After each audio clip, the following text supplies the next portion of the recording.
కృష్ణ అందరికీ స్వాగతం. మనం ఇప్పుడు రాఘవ పండిత్ భజన కుటీర్లో ఉన్నాము. ఇది మనం గోవర్ధన పరిక్రమ చేస్తూ ఉంటే నవలకుండ అప్సరకుండ వెనుక భాగంలో పీంచిరిక దాని నుంచి ఇంకా కొంచెం వెనుకకు వస్తే మనకి కనిపిస్తుంది అనమాట.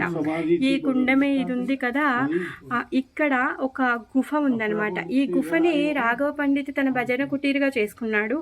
కాకపోతే ఈ గుఫ దగ్గర రాధ ఇంకా కృష్ణులు ఇద్దరు చాలా లీలలు చేశారన్నమాట ఇక్కడ.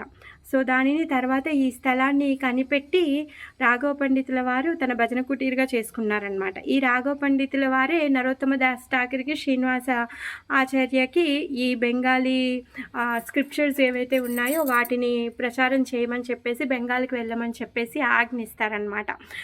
తర్వాత ఈ రాఘవ పండితుల వారు రఘునాథ్ దాస గోస్వామికి మంచి ఫ్రెండ్ అనమాట. రఘునాథ్ దాస గోస్వామి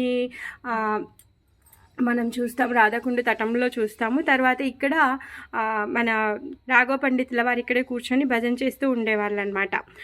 గౌరగంధోదశ దీపికలో రాఘవ పండిత్ రాధారాణి యొక్క అష్టసఖుల్లో చెంపకలత సఖి అనేసి చెప్తున్నారనమాట. రాఘవ పండిత్కి జయ, రాఘవ పండిత్ గుఫాకి జయ. దీనిని మణికండలి కేవ్, మణికండలి గుఫ అని కూడా అంటారనమాట. జయ.